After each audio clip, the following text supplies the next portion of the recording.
this episode, we will learn how to make new friends and build big relationships from an entrepreneur and best-selling author of 2 Hour Cocktail Party.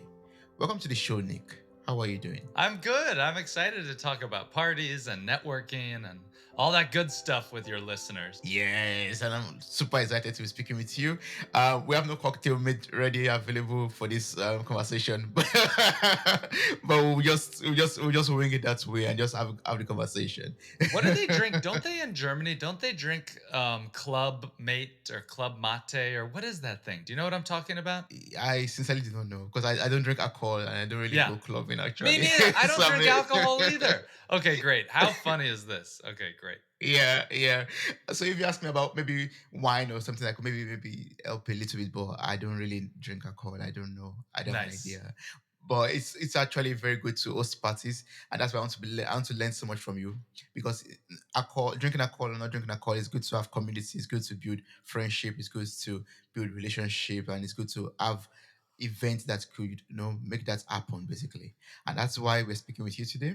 And while preparing for this conversation, I learned that you moved to New York and you had very few friends Yeah. and you had less than stellar social skills and you all of a sudden metamorphosized yourself and you became this kind of guy that was organizing 2 hour cocktail parties. How did all of that happen? It's true. When I first moved to New York, I did not know very many people. I was definitely not outgoing or an extrovert. And I would go to networking events or parties and would struggle to meet new people. I just wasn't good at that. And I would leave those events feeling like a loser. I would feel Mm. like I messed up or like it was my fault. And what I realized actually was that those events just weren't created to meet new people. And I love meeting new people, I'm obsessed with it. And so I decided I would build my own event and start to host my own parties for meeting new people. And that's what I did. I started and experimented. I invited my friends at first and then reached out to other people. And I ended up hosting hundreds of events in New York City. And I Mm. learned that there's a specific formula that anyone can do to host a good event. And it changed my life. And I think other people, it can absolutely change your life. Yeah. So what was this formula actually? Can you reveal the secret to us? I know you talk about it in your book, but can you tell us about this? Yes, I'll tell your listeners everything they need to know. It is the Nick Party formula. So think about my name, Nick, spelled Nick. The N stands for name tags. Everybody wears name tags. Now, I know you're listening to this, you're late 20s. What? Name tags? That sounds corporate. We'll talk about it later, but the name tags you have to have, even for a house party with your friends. The next letter is I. It stands for icebreakers. Now, again, you may think icebreakers so formal, they're bad, they're cheesy. It's because they're done wrong. I know how to do them right. The next letter Mm. is C. That stands for cocktails only, no dinner. Now, even if you don't drink alcohol like you and I, you can still host this event, but we use the phrase cocktail party because it expresses a lightweight social gathering that's easy and casual, where there's a lot of little conversations with different people. Don't do a dinner party. So NIC, C for cocktails only. And then the K stands for kick them out at the end. The party is only 2 hours long. You want to finish on a high note and end it. Tell people to go Mm. home, get out of here. Okay. But how do you do that? Let's start from kicking the people out after 2 hours. How do you tell them, hey guys, this party is just for 2 hours, and even though it's getting very hot and interesting here, you have to go home. How do you do that? The first thing that everyone needs to learn is you have to set both a start time and an end time to any event that you're hosting. And when you communicate to people that there is a start time, all events have that, but you also say there's an end time. And I find that when you list a 2 hour time, what it means is it compresses and more people show up on time. Because if they're an hour late, now they missed half the party. Okay. Mm. So when you list 2 hour time, more people show up on time, which is great. It minimizes the awkward time. I call the awkward zone the first 30 minutes when maybe sometimes the person you know the least is the only one to show up first, and then Mm, more people don't show up later. So anyhow, so what else happens? When you want to kick people out, you give them a warning, a 15-minute warning, like a last call that happens at the bar. By the way, when you list that there will be an end time, when you tell them in all your messages there will be an end, then they know what to expect. And it's not a yeah. surprise. Hey, the party's ending. Why is it? They know that the party's going to be ending. So that's a little bit about how you do it. I hope that that helps explain. Okay. Sometimes you tell people, yes, this party is going to end by 8 p.m., for example, starting by 6 p.m. But people like, I'm sure by the time it's 8 p.m. and the party's still bubbling, we could extend the time. But you're going to be straight with your time and say 2 hours is 2 hours. And after 2 hours, you're getting out of here, basically. Yeah. Yeah. Yeah. Why did you choose to make it a cocktail party and not a dinner party, for example? I think a dinner party is very hard to manage. For a beginner host, you need to moderate the conversation.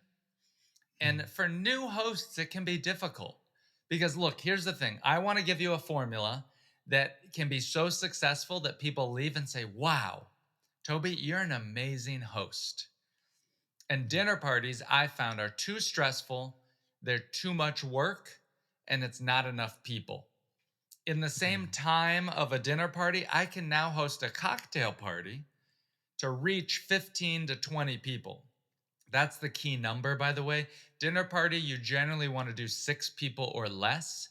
If you have mm, more than 6 people, the conversation naturally bifurcates, it splits into two. With a cocktail party, I can have 15, 20 people, a lot of little conversations. I can grow mm, my network even bigger, faster with more people.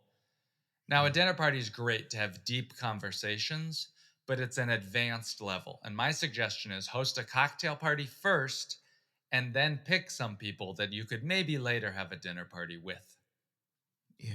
Yes. Oh, that's good. I love that idea. Like, have 20 people at your place for the party, then you pick 6 people that you could later invite for a dinner party where you could really sit down and really discuss and maybe close some business deals also that could help you in the future. I'm going to Yeah. challenge you. You better be careful. I'm going to challenge you to be my first host in your town in Germany because I think you would do really well with this. You seem like somebody who's naturally socially savvy, and I think you could be really successful with this.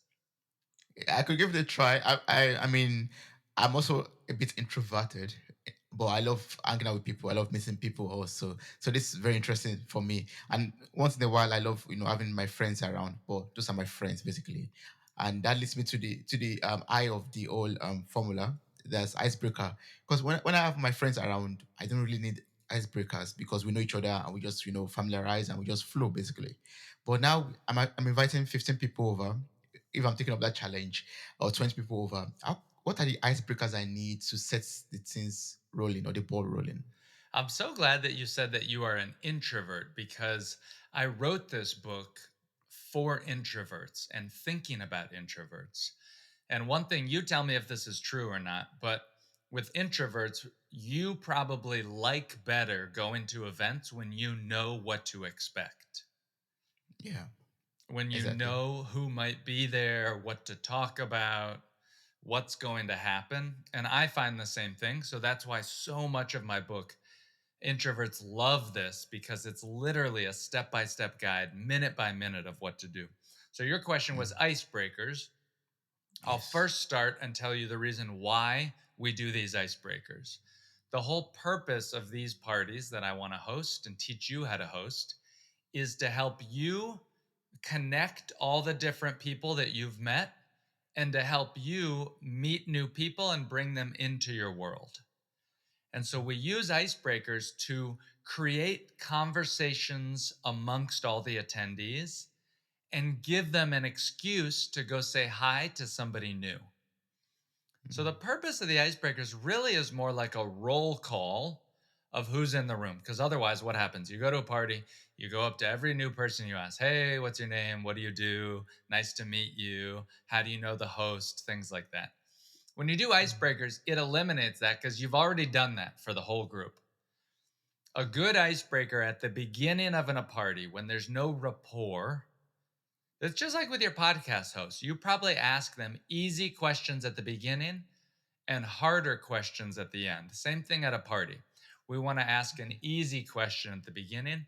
The question I like that I use for almost all my parties that I recommend for everybody that's in my book is say your name, say what you do for work or how you spend your days, and then tell me one of your favorite things to eat for breakfast. What's one of your go to breakfast foods? Mm. Now, that's a good question because everybody has had breakfast recently or not. Some people don't eat breakfast, and that's a choice. Breakfast generally has a positive connotation.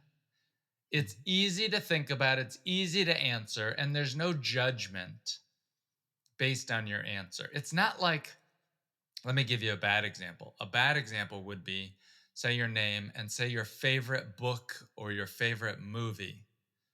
Now that's hard because that's definitive, that's subjective, and everybody will be thinking, "Ooh, how can I sound smart? How can I sound smart to give the best answer, right?" Or Yeah, gosh, what yeah, is yeah. my favorite? I don't read. I don't know. I haven't read in a long time. I'm busy. Mm, But breakfast mm, is easy and it's quick to answer. People don't freeze mm, up. So that's why I mm. like that question. It's not about the breakfast. This isn't a food party. It's just to share about somebody's personality.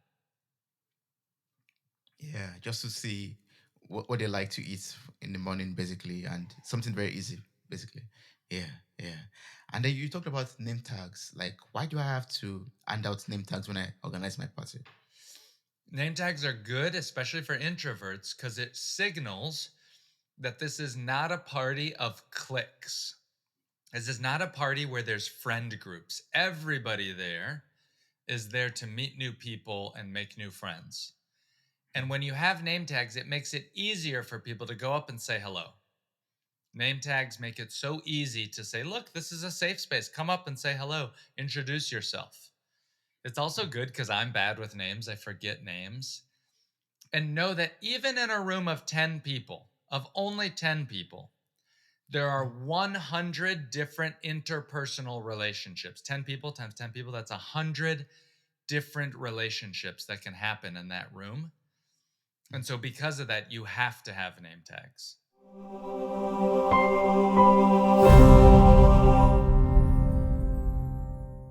Hi, friend. Are you enjoying this episode? We would love to hear from you. Kindly send us a feedback. Are you following us on Spotify, Apple Podcasts, Google Podcasts, maybe on YouTube and other podcast platforms? Are you following us on Instagram, on Twitter, on Facebook? We would love to connect with you on all platforms. Links and further details are available in the show notes of this episode. Thank you.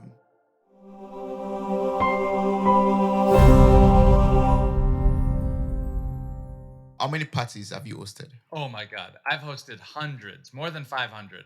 I host a lot of parties. Wow. Yeah. Wow. That's a lot. I think that if I have to host parties, then I that's a big shoe to fill up. Yeah. But No, it's fine. It's yeah, okay. yeah. But if someone's asking right now that, okay, yeah, you're talking about hosting parties. Yes, I understand it sounds so interesting. But what are the benefits? Like, how does that benefit you? And how does that contribute to your success in life? Great. Number one is you build your network of acquaintances. Now, sociologists found by studies that the best opportunities in life through business, relationships, investing, they come not from our close friends, but from our acquaintances or what people call weak ties or loose connections. Mm, We want to build up that network. It's not your best friend who tells you about the new job, it's the random LinkedIn connection that you happen to be scrolling LinkedIn and you see about a new position. You're like, oh, yeah, I met that guy 2 years ago. That's random. I'll apply for this job. The next way that it helps you is that you start to get invited to more events. Your calendar, people start to invite you to come to things. The next thing that's most surprising is after you host your second and third event, you start to be known as someone who hosts good events. And then when new people move to town or they meet someone, they're like, oh my God, you have to meet my friend Toby. He hosts these cool events. You have to come. Toby, please invite this guy. And so Mm. that is a really special thing where people naturally start to come into your life. Yeah, that sounds amazing. And I'm so curious to know, like, from all the 500 that you've hosted, or over 500 that you've hosted, are there like some fun and memorable moments that you can never ever forget that you will share with us? Well, I can tell you this last week, last Sunday, I was in Los Mm, Angeles, California, and I hosted a meetup for some of my readers and fans online, and just friends, just people. And because I host so much, I knew how to do it. I knew what all the steps were.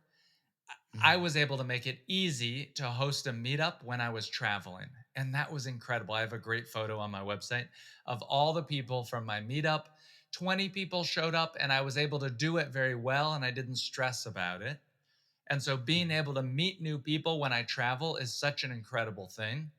Some other mm, favorite ones, I live now in Austin, Texas, and I host some meetups. One of my favorites was 1 year ago for my book launch. Instead of a normal book launch, I actually hosted it on the lake on paddle boards. I think I'm the only book launch that ever happened on the lake. And we were just having fun. I wanted to do something fun that I wanted to do that felt on brand. So that was pretty mm. awesome. Oh, that's beautiful. You're the master of hosting parties already, I can see. And that leads me to my next question. Like, now, okay, now I feel a bit motivated and encouraged to host my party. But Nick, can you tell me what to do in order to host a successful party? What social skills do I have to acquire? What I don't know, tools do I need to make use of to host that party and make it a success that people will love also? Well, the most important thing for your first party is just getting enough people to show up. Because the number one fear for a new host is that nobody will show up. Or Mm, worse, they say that only two or three people will show up. Okay. mm, And so that's the number one fear. And you want to have the sweet spot I found is 15 to 22 people. 15 to 22 people is how many you want to have.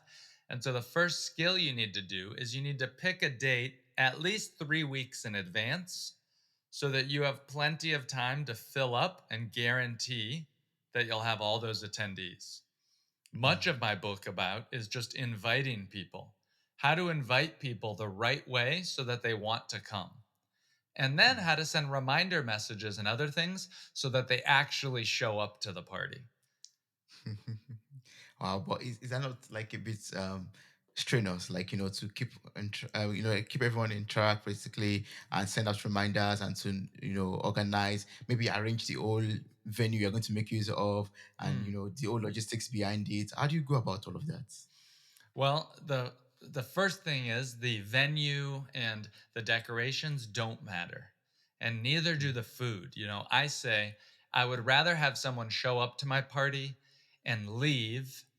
I would rather have somebody leave my party hungry rather than bored, because mm, they can feed themselves, but it's up to me to help create the new conversations and introductions.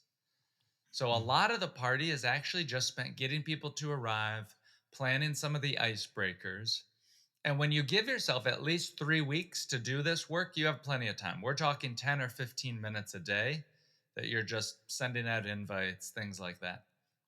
mm, That work, I promise you, when you spend 10 or 15 minutes a day, will make the actual party so easy. You don't even have to do anything. It's just easy and stress free because everybody's mm. there. You did all the work ahead of time. And that's another surprising thing that most people don't know about.